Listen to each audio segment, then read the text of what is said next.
Namo tassa bhagavato arahato samma sambuddhassa. Namo tassa bhagavato arahato samma sambuddhassa. Namo tassa bhagavato arahato samma sambuddhassa.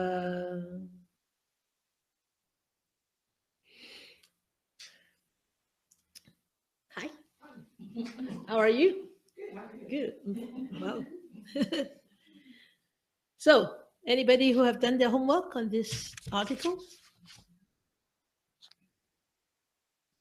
No? On your computer? Yeah, but did you do the homework? I'm asking. You did. So we can go for discussion, right?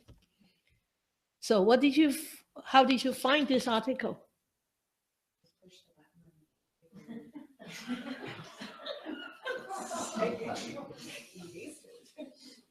And you erase it, right? You just didn't read it. Oh. So anybody has any insights on this article? Absolutely clear and true. Yeah. And very, very, very helpful. As I was saying, just at the break there, that people tend to ask you things about, oh, what's meditation and why are you doing it? Or, you're going there and what's that all about? Now I realize that maybe I should be telling them a bit more than I'm telling them. I don't know. It's a fine line because you don't want to tell people too much and scare them off and intimidate them, and same time to just say, oh, it's greatly for stress reduction or something. It's not really complete, right? No. So it's, I wouldn't say that. well, I don't say it's No. good for stress reduction, but I certainly don't go into all the details about What would you tell people if people ask you about, hey, you doing mindfulness meditation? So what is it about? Besides the stress reduction. liberation. Liberation from what? I'm quite free.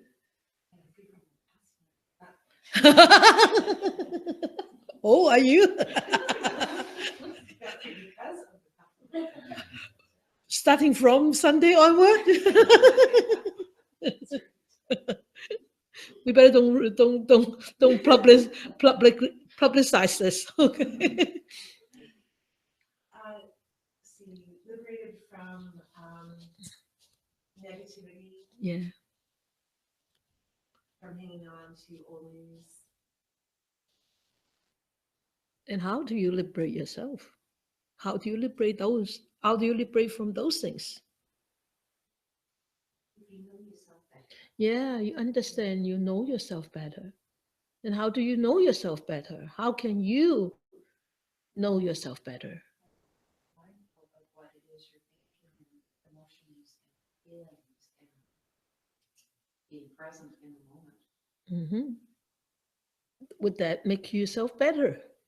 I also find just that, and this is quite new for me, but really understanding the impermanence piece of it, so that I can accept things more readily. Because I don't have to sort of hang on to that sense of this is happening to me. Yeah.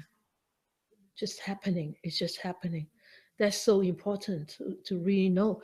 And it's really scattered discussion, okay? But I actually prepared this last week, but we didn't get too far.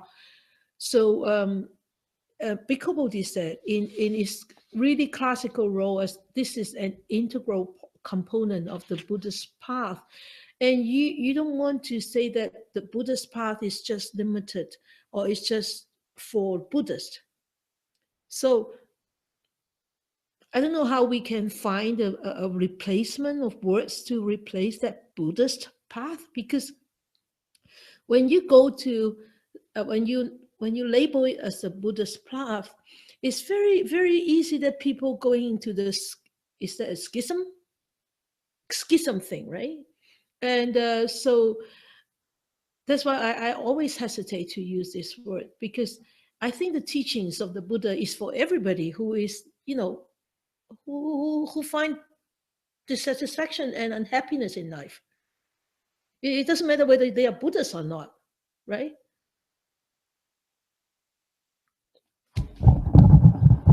I just read something the other day that somebody said in a comment that following teachings of the Buddha had actually made them a better Christian.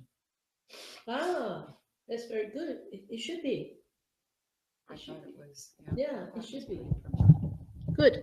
So Bhikkhu Bodhi said in his whole article, he said the purpose of mindfulness meditation, or the purpose of meditation, you can call, is the first thing is to eradicate the mind's deep defilements.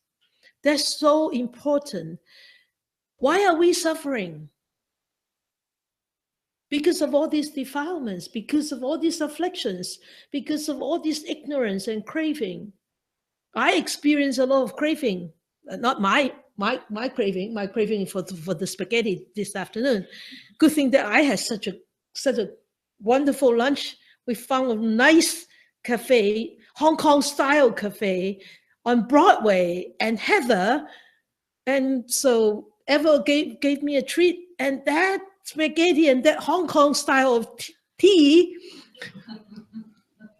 nourished me so much, gave me so much energy that I could actually survive how many hours? 2.5 hours of legal meetings. Yeah, you can say, oh, and I still come back and sit here and teach and not doze off on my Dharma seat. Doing not too bad, right? So it's really what? Eradicate the mind's deep defilements. I see so much craving. Of course, I see craving in my own perspective, in my own being. Is I crave for this project to run smoothly. I crave for this project to find a good project manager. I crave for this project to blah blah blah blah. All this. Is it a craving though?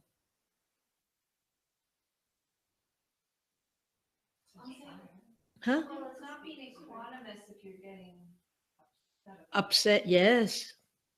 Yes. It could be like wishing the project well. Yes. It's In a good way. It could it be is a very good intention, isn't it? intentions. As Laura said, if I lose my equanimity, then it's a craving.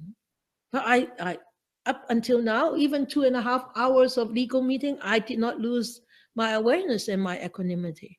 I was calm, I was focused, I was very clear-headed, very clear. I was really calm for the whole 2.5 hours. And it was a productive, but we don't know the results yet, but it was productive. But we don't know, legal meetings, right? Legal meetings are legal meetings. But the whole purpose of mindfulness meditation is help us to really eradicate the deep defilements. If I have such a deep defilements of anger and ill will, animosity towards unpleasant situation, I would have reacted so badly this afternoon. I would have reacted very badly. I just sit there and being very mindful of my feelings. There was, I tell you, a lot of solidity here. Definitely a lot of hurt, a lot of difficulty. But I was very aware, and I wasn't reacting. I wasn't projecting. I wasn't reacting. I wasn't finger pointing. Nothing. I was just being aware. That's all. So I could see, how mindfulness meditation or how meditation can help you to really remain calm in the present moment while things are happening in the outside world or in your inside world is happening, but you're not reacting. You just sit there. It's not a big tree or a piece of rock having no feelings.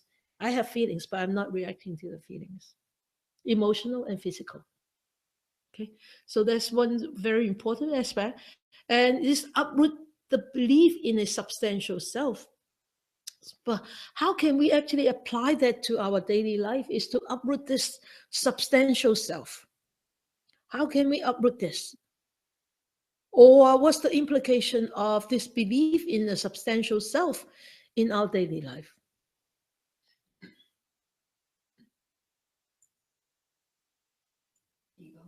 Ego, yeah. Yeah. Yeah, ego. Yeah. This ego is really killing us. And a lot of time because of this ego, that's why we cannot have an open heart. We cannot have an open mind. That's why we cannot be humble because of this ego, because of this self. And also because we believe in this substantial self. So when anicca, when impermanence strikes us, we are in hell. We will be in hell because we cannot accept impermanency right happening to our lives, or right happening in front of my eyes, or in front of my, or behind, next to my ears, whatever. So this uproot this belief in this substantial self is so important, and this is one of the integral components of really of developing in this mindfulness, the whole purpose of it. And he said the objective is in turn determined by the ultimate goal of the Buddha's teaching, the attainment of Nibbana. What is Nibbana? The cessation of samsara, the cessation of all these arising of defilements, right? The cessation of this attachment to this belief in this substantial self. So also, Bhikkhu Bodhi said, in the classical teaching, the cultivation of wholesome qualities is harnessed. That means it's tied to the task of realizing the ultimate goal. The tameless liberation of mind, liberated by wisdom. Where is the wisdom? From Bhikkhu Bodhi's article? Yeah? The truth of existence, understanding the Dharma, the truth of existence. What else? How can you understand the Dharma?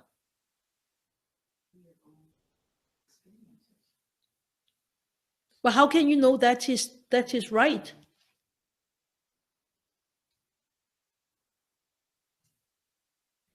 Study and through meditation. Through a study and through meditation. That's what I taught, which was not recorded just now during meditation. Sorry. The light was on, but I thought it was recording, and I did not press. And at the end, I was going to stop it, and then I did not press. Then I did not press. It's not meant to be recorded.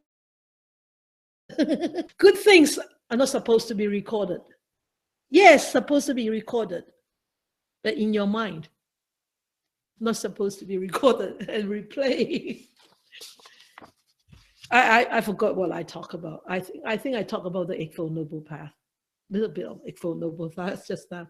But the most important two factors of Eightfold Noble Path are Right view, right understanding. yeah. What are they in Pali? Sama. Huh? No, samadhi is right mindfulness. Samadhi. And then? Sammasankappa. Hey, good student. Samadhi and sammasankappa. So really study is the three kinds of wisdom. The first is Sutta Mayapana. That means the wisdom developing by studying the literatures. The second one is Chitta Mayapana. What is that? What is that? Chitta Mayapana? Reasoning. Through reasoning, through digesting the study, and through understanding. Through understanding. What's the last one? Bhavana Mayapana. What is that? What is bhavana? Development of the wisdom through working with your mind.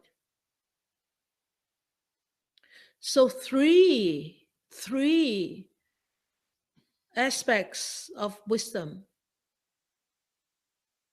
So where does meditation go into these three? Where does it fit into? The last one. Yeah. But really? Just the last one?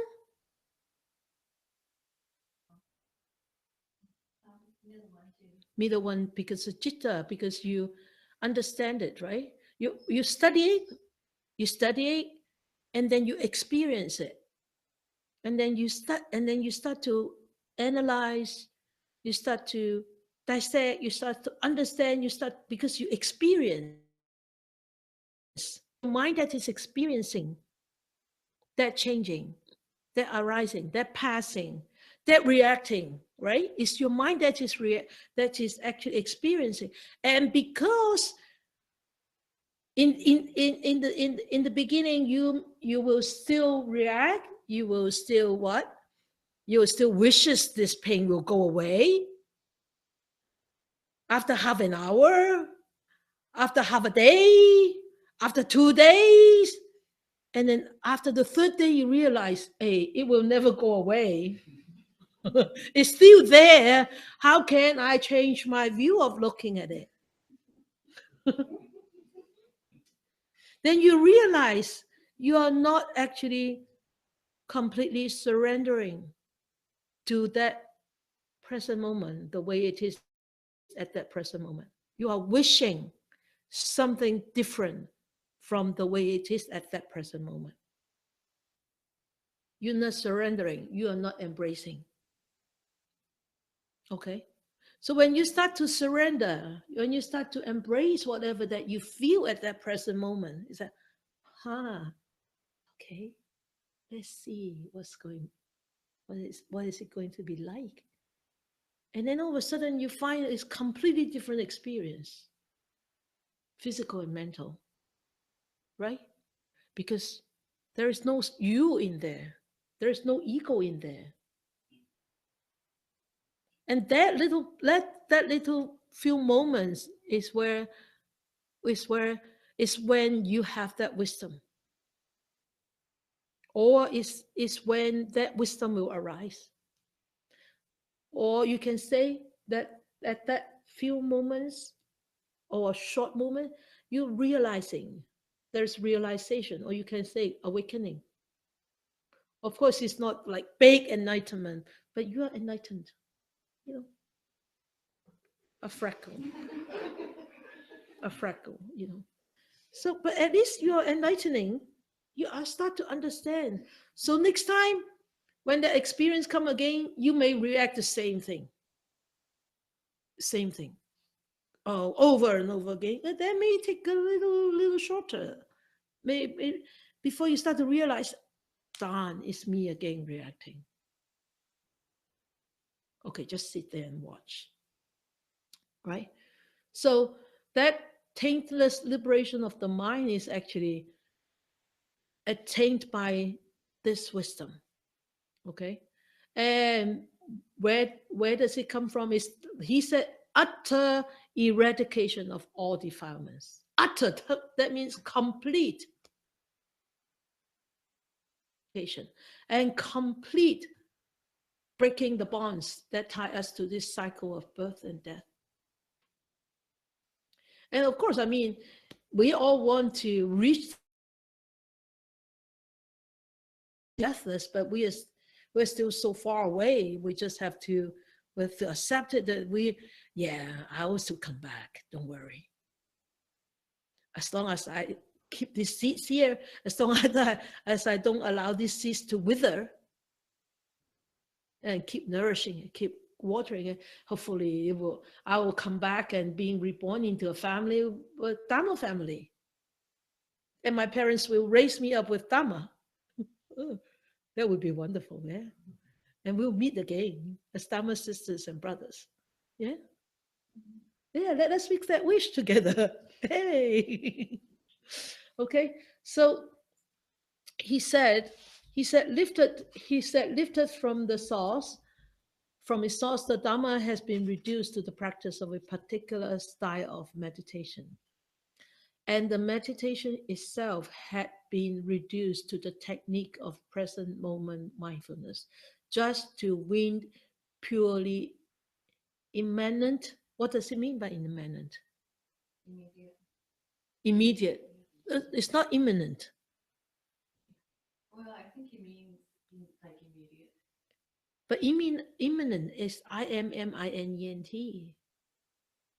Coming, sort of imminent. It's about to happen. Oh, Imminent. but this is not imminent. This is immanent. Did I type it wrong? Oh, no, it's like just doing purely imminent goals. Such as peace of mind. Where did I get that? Yeah, that sort of Like the immediate, Immediate, about to happen. not imminent. Oh, imminent is urgent, like right? Urgent, right? Urgent. Yeah. So it's two different words. Okay. So immediate goals such as peace of mind and a more stable grounding. So he said, why does mindfulness take this route? Do you remember? We talked about this last time. Why does mindfulness take this route? Maybe because Westerners didn't believe in an afterlife. Yeah. Yeah. We talk about that. Could you please repeat this? Because Westerners didn't believe in afterlife. Not all Westerners, some Westerners.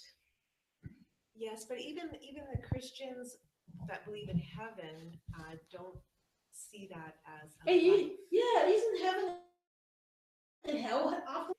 Not to come back to Ah, earth.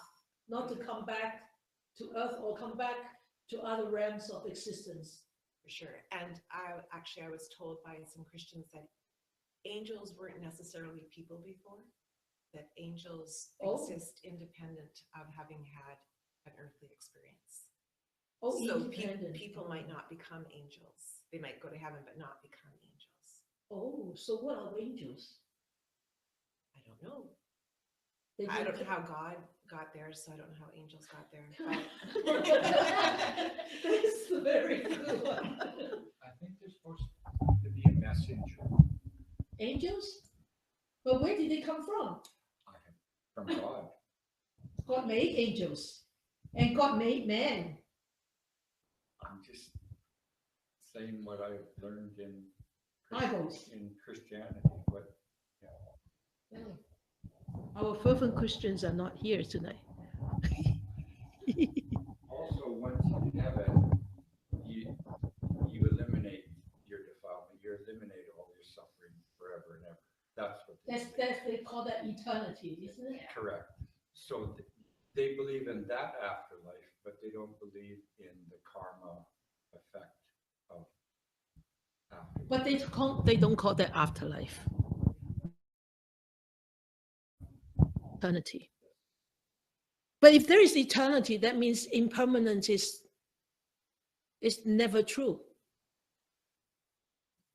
Right? Permanently up there. Yeah, impermanently up there, that means there is no impermanence, right? Really? You think so? Not necessarily. There's so many bad people in the world. Oh yeah, or the hells. The hells could be very crowded too. And the non-believers, even if they're good. Yeah, we don't get to go. Some religions. We don't get to go.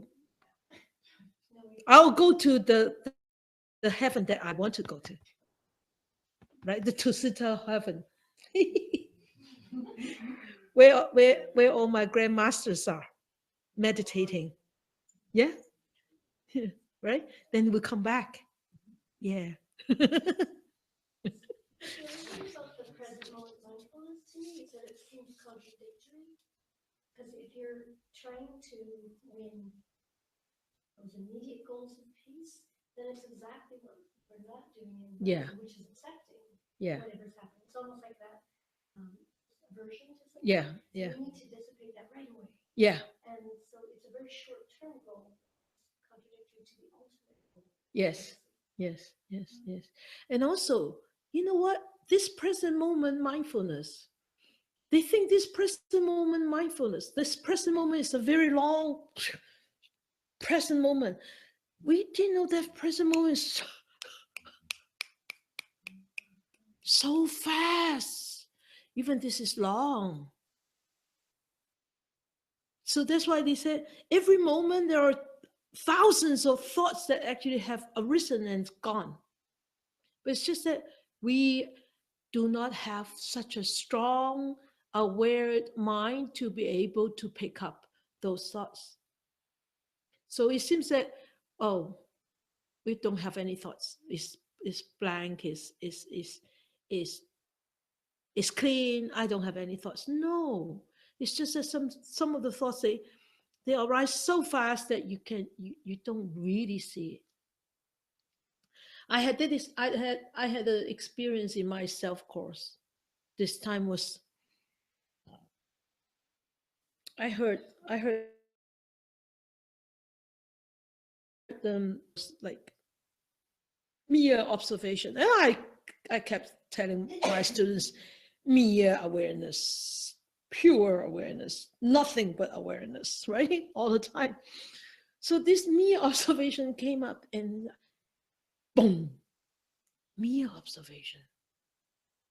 I'm not doing mere observation. I'm not merely observing. I'm observing you with my ego. Oh, this is unpleasant. This is pleasant. Oh, this is pain. Oh, this thought and that thought and this thought and that thought. So all this ego setting in, all this sanya, the sanya part, the perception part coming in, going out, coming in, going out, coming in, going out, keep coming in, going out, coming in, going. So busy, you know.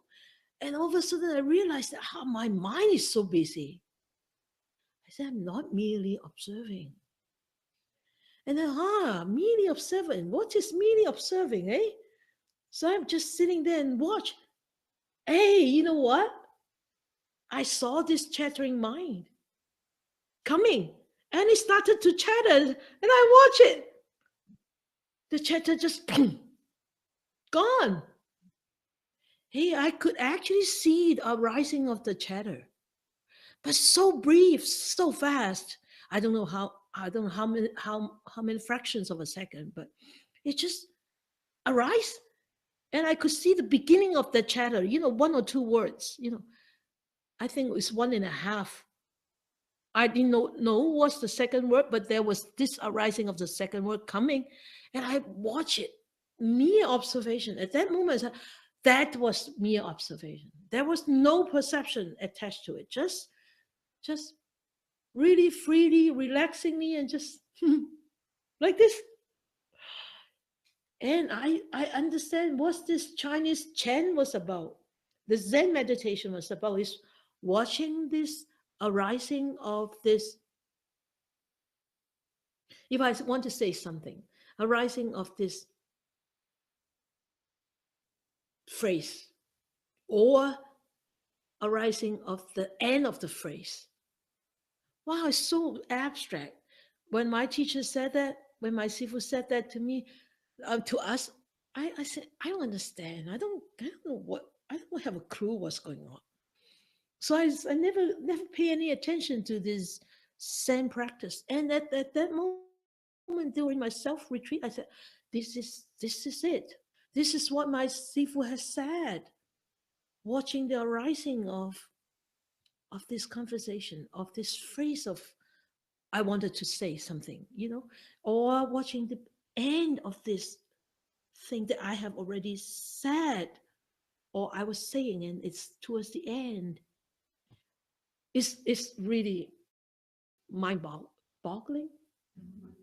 Yeah, it's just amazing. I don't know how to put that in words. Sorry, this is the best I can do. But it was really that moment, at that moment, just fraction of us. I don't know how many fraction of a second. So this is really this present moment mindfulness. Don't have a misunderstanding of this present moment is such a long moment. Really flickering, flickering, flickering. Okay. Well, what he said is, this is what he said in here, this American thing.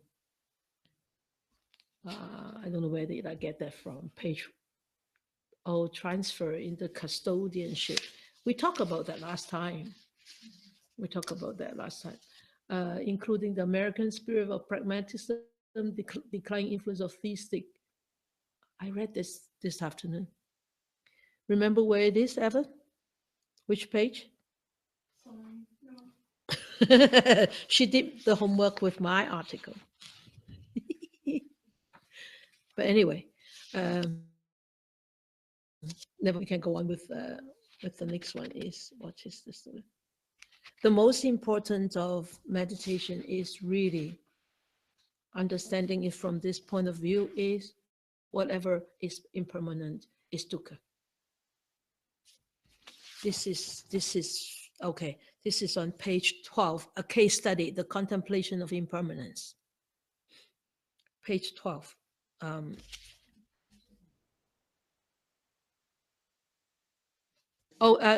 Number 4, a case study, the contemplation of impermanence. Got it?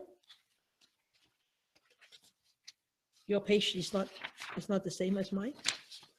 They just don't have numbers at the bottom. They have Oh. tape, the 1, 2, 3, 4. Oh, the number 4, a case study. The contemplation of impermanence. He said, I want to exemplify my point by considering how classical Buddha Dharma and the modern mindfulness movement diverge in their perspectives on the contemplation of impermanence. Yeah, both share the understanding that the fact of impermanence entails the injunction, don't cling, for if you cling to what is impermanent, you will eventually suffer. However, the two approaches to the Dharma draw different conclusions from this maxim, indeed almost contrary conclusions, like what verses said. For classical Buddhism, insight into impermanence is the passageway to a radical understanding of the second characteristics. That means the dukkha lakkhana, that means the mark of suffering, that means the cause of suffering. Whatever is impermanent is dukkha. This does not mean, of course, that whatever is impermanent is a mass of misery, but rather that whatever is impermanent is inherently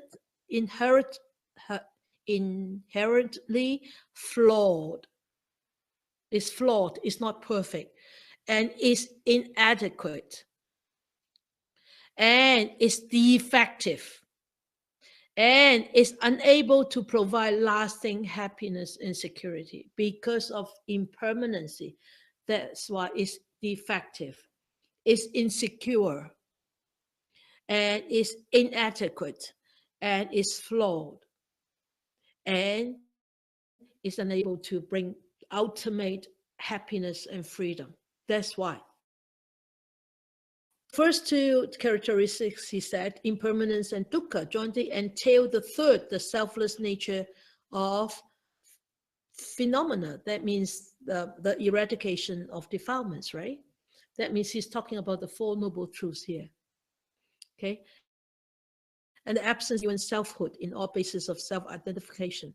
So So he said contemporary teachers of insight meditation also dwell on the teaching of non-self, often hailing it as the core of the Dharma. And this focus has opened up avenues of dialogue between proponents of insight meditation and neuroscientists, cognitive psychologists, and psychotherapists. So we go back to this is maybe you will have a chance to watch Ajahn Brahm talking about this mindfulness thing. And he said, if you want to call nowadays the secular practice of mindfulness, you better call it brainfulness. It's the development of the brain. It's not development of the mind. It's true. Look at all these scientists using Buddhist monks, attaching electrodes to their brain to test the brain size, to test the brain wave. They are really testing the brain, but it's not the brain that is being mindful. It's the mind that is mindful. It's the cultivation of the mind, but it will bring effects to the development of the brain. But that is not a brain activity. They got it wrong. Like Venerable said, the afterbirth, the life after birth, remember? It's not a brain activity, it's a consciousness. Where does consciousness lie? Consciousness lies in the mind. Remember?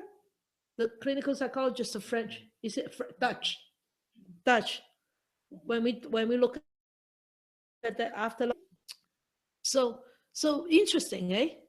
Interesting. So he said, it does not mean, of course, that whatever, well, we talk about this, but rather that whatever is impermanent is inherently flawed.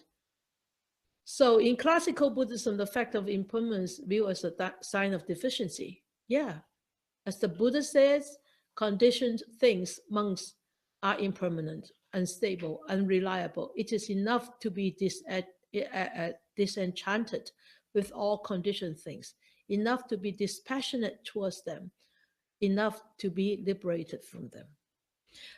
Unless we actually dive ourselves into the conditioned arising, unless we apply that concept to our experiences in life, I tell you, we will never be able to liberate ourselves from all the really passion or attachments or sufferings or dukkha, whatever. Unless we really start to see our life experiences from that point of view, the conditioned arising, the 12 links of dependent arising. Yeah.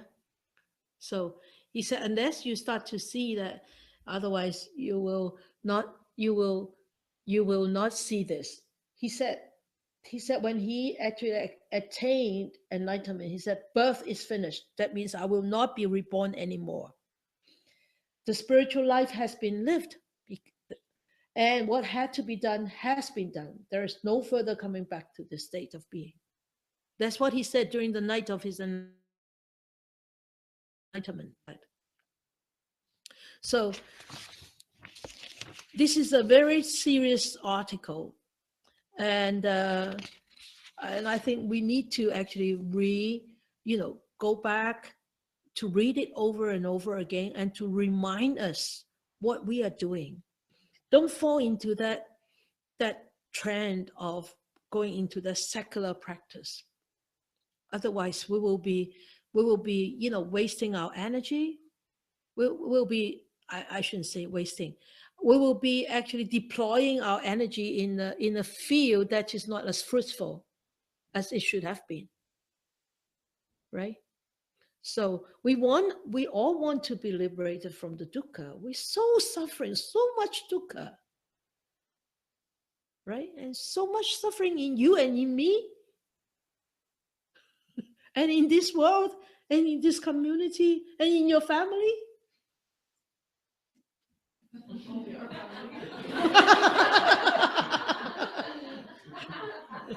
No? No dukkha in your family?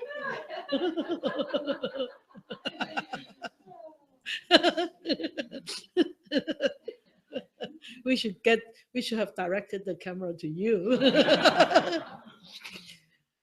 So if we actually deploy our energy on this right path, yes, we may not be totally liberated this lifetime, but at least I think to a certain extent we will be liberated. At least we can be liberated from some of our karma. So don't shuffle things onto the back and pretend that it's not there. Deal with it. Face up to the calamity and deal with it. Right? Don't pretend. Don't. As this morning, I was saying to Eva when she drove. I've got a wonderful chauffeur. She's driving me, so I don't have to be so tired.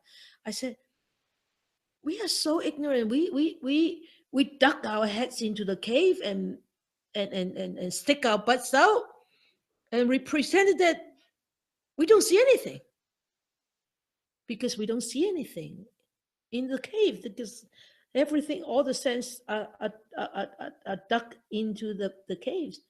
But our enemy sees our butts. Everybody see our butts, but no, we don't see our butts. So stupid, so unwise, right? So we should know, hey, what's this like? How am I going to deal with it? Deal with it, because I tell you, impermanent can strike you anytime. But when it strikes you, you will regret. I should have done it earlier. I should have dealt with that earlier. I tell you, there is no if anymore at that moment. Deal with it. Up front, deal with it.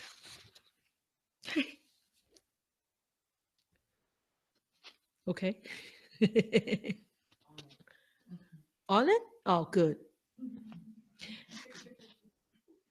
And this last part I read to Eva this morning. It was really good. He said, "What is worrisome? Worrisome, however, is the subsequent trajectory that mindfulness took once they had inserted a wedge between meditation practice on the one side and its supportive envelope of Buddhist faith, ethics, and understanding on the other." That is the last page. And he said the first act of separation was followed by still sharper divisions between classical Buddhism and the mindfulness movement. In Act 2, he said mindfulness meditation came to be taught deliberately and emphatically as a non-religious discipline.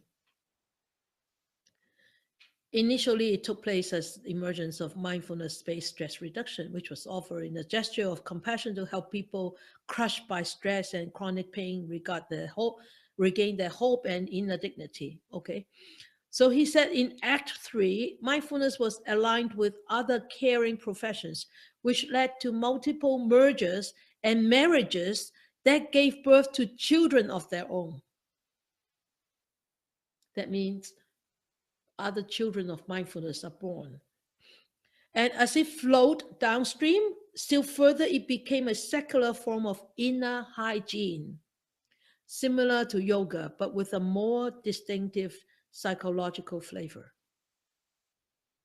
At the mouth of the river, he said, where we stand now, mindfulness has become a handy buzzword that can be attached at random to virtually any product or skill in order to invest it with a spiritual aura or increase its market appeal. Yeah, mindful romance, mindful birthing, mindful athletics, mindful exercise, mindful business strategies, mindful warfare. Perhaps just over the horizon, we'll find some entrepreneurs pushing mindfulness. It's true, isn't it? And the severing of mindfulness, that means the separation of mindfulness practice from the Buddha path may well bring unforeseen benefits. Yes, it has. He has proven to be effective in people who experience chronic pain. But as a commodity being pushed and promoted in the global marketplace, mindfulness will perhaps flourish for a while, and then, like so many other fads, fall into oblivion. Oblivion. As for the long-term repercussions of the secularization of mindfulness on Buddhism itself, this remains to be seen. So remember, I think that's why we talk about this morning was we have had so many mindfulness meditation courses in the past, like how many years? 13 years or more than that, longer than that. I think the first mindfulness course was 2002 or 2003, I can't remember. And look, how many of them return? How many of them return? Why? Because they fall onto that secular path. And now you are here because you know it's so important to have that religious component on there together with this development and cultivation. And these two components have to go hand in hand.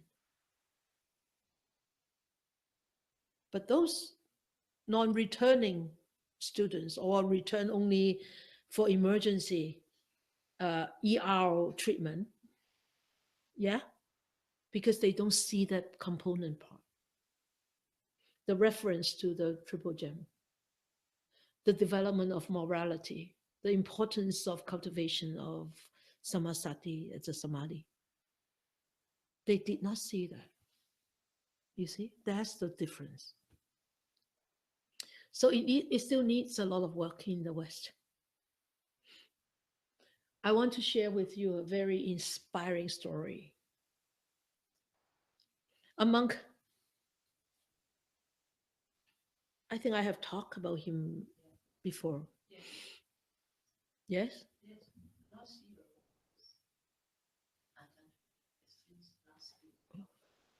Oh, really? Okay. Did I talk about him last year? Oh, I talked about him last year. Okay. This is him. Paul met him. We met him because he went to a pilgrimage with us. It's the Five Peaks Mountain in China. He passed away 2 days ago, 103. He was imprisoned during the Chinese communism cultural revolution for 33 years. Remember? I told you. And one time he was hanging up and upside down and being beaten. And he said, I'm just like an animal being beaten up. And he was ready to go and kill himself. But he had a dream. That's why his name is the contemplation of dream. In Chinese, it's Mong Cam. Mong is dream. Cam is contemplation. Contemplation of dreams. And in his dream that day, he actually dreamt that he was up in the big snowy mountain with big temples there. He was going to give discourse to big group of people. And he knew he had to go on living. So during that 33 years of imprisonment, there was one thing he always constantly reminded himself. He said, dukkha, life is constantly like having a burning wheel above our head. It's so imminent that we have to put that fire out. That urgency to what? To liberate ourselves, to come out of the sufferings. So he was in prison for 33 years, and he was released at the end of 83, and in the beginning of 84 he started to teach again.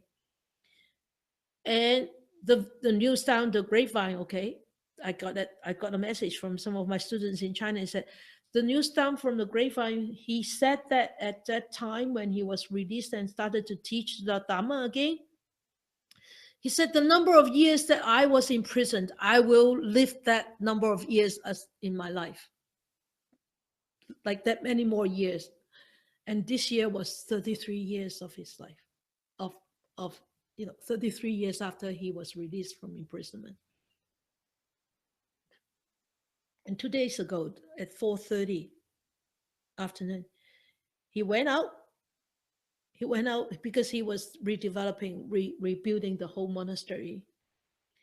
And he went out to look at the monastery. He said, this is complete. This is good. Everything is good. It's all completed. It's all finished. He went back to his room. He sat there. He's gone. Just like that. And this is the clouds. This is a cloud that day.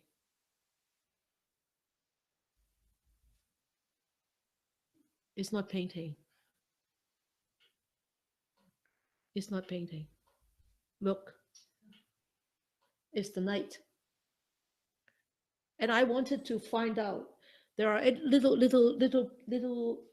buildings at the bottom. I wonder where was the origin. I wonder where was the origin of that light. Because possibly from his monastery. Yeah. And I don't know whether I have that video here. I wanted to show that video. I may have that video.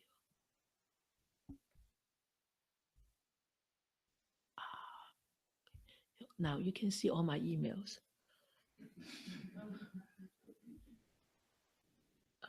Here. There, video. Can I just play? Oops.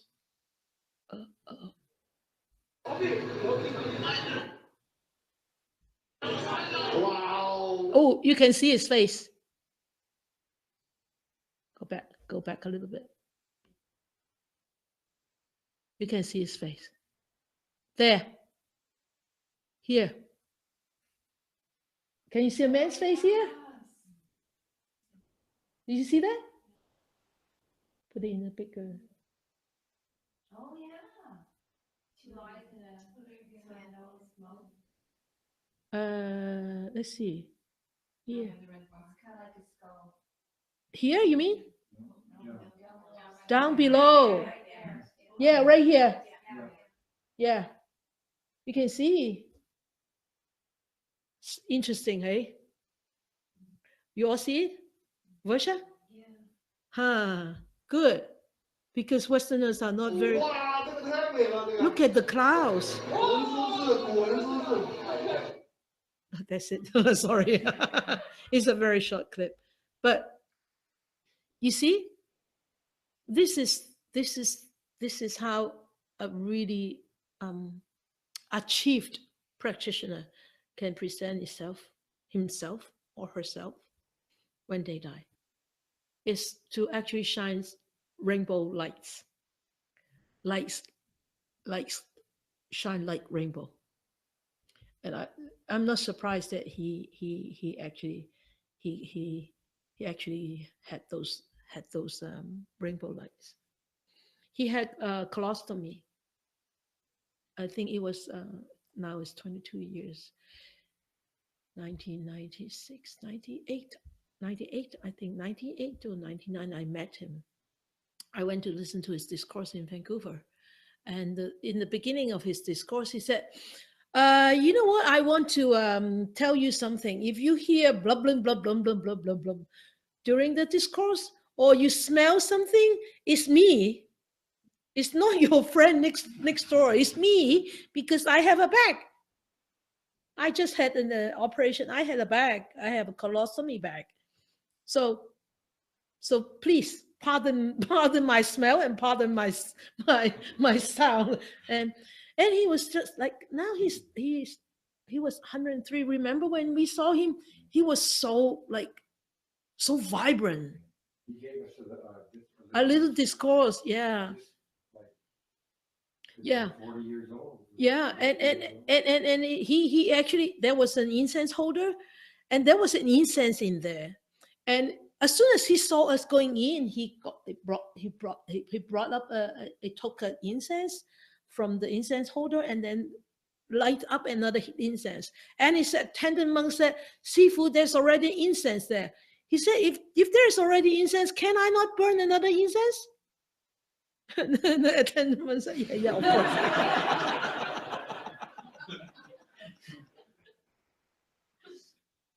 That's ego.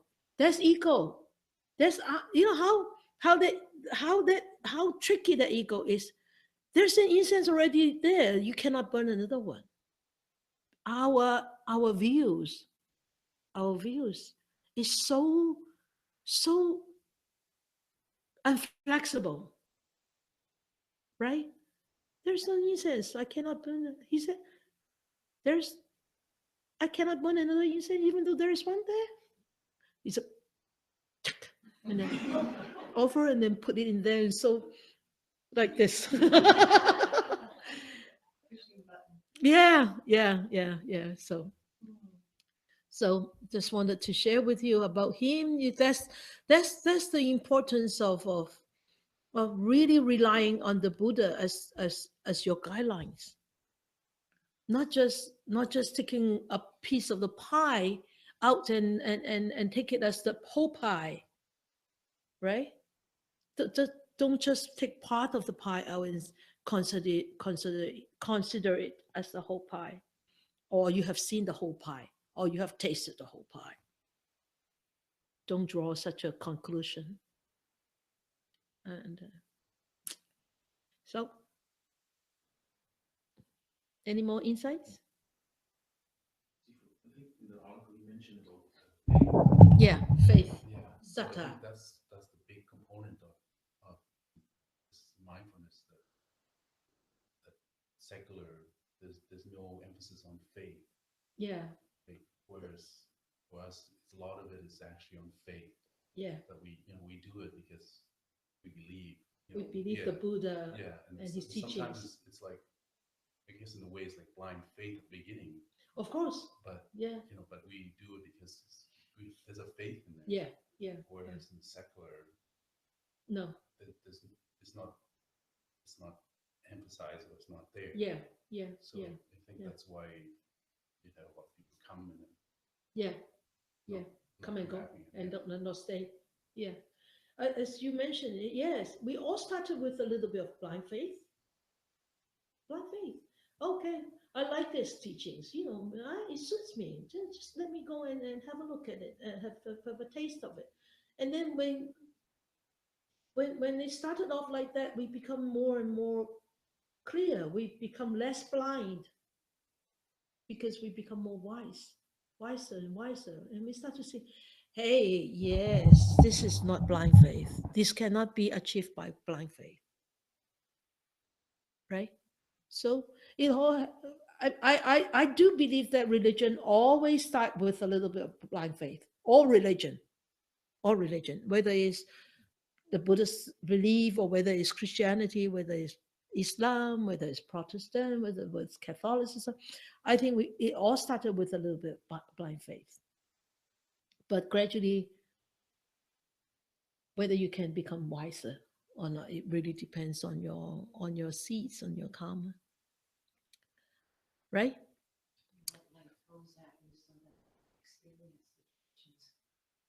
Yeah, right. Yeah. Okay, good. Finish.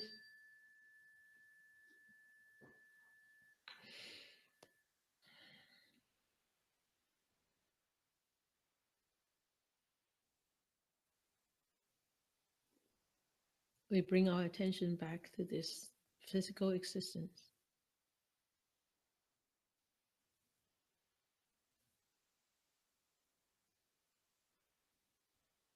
we're experiencing, whether it's mental, whether it's physical, is constant changes.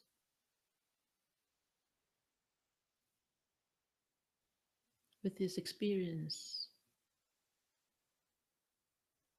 we allow this good thought to arise on our mind. For all the benefits that I gathered tonight, may I share with all beings, human, non-human, visible, invisible, big or small, far or near. May they be free of enmity. May they be free of miseries. May they start to live in a world with brightness, warmth, experience compassion and love, and be happy and be peaceful.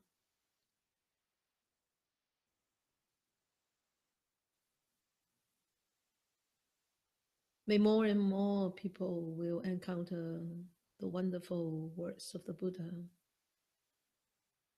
study them, understand them, practice them,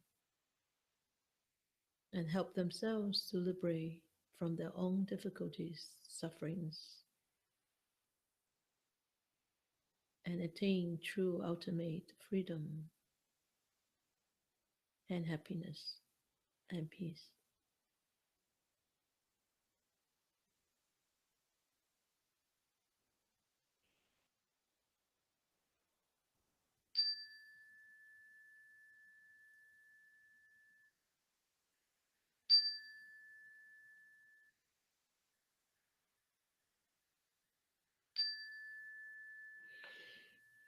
Good. Have a good week.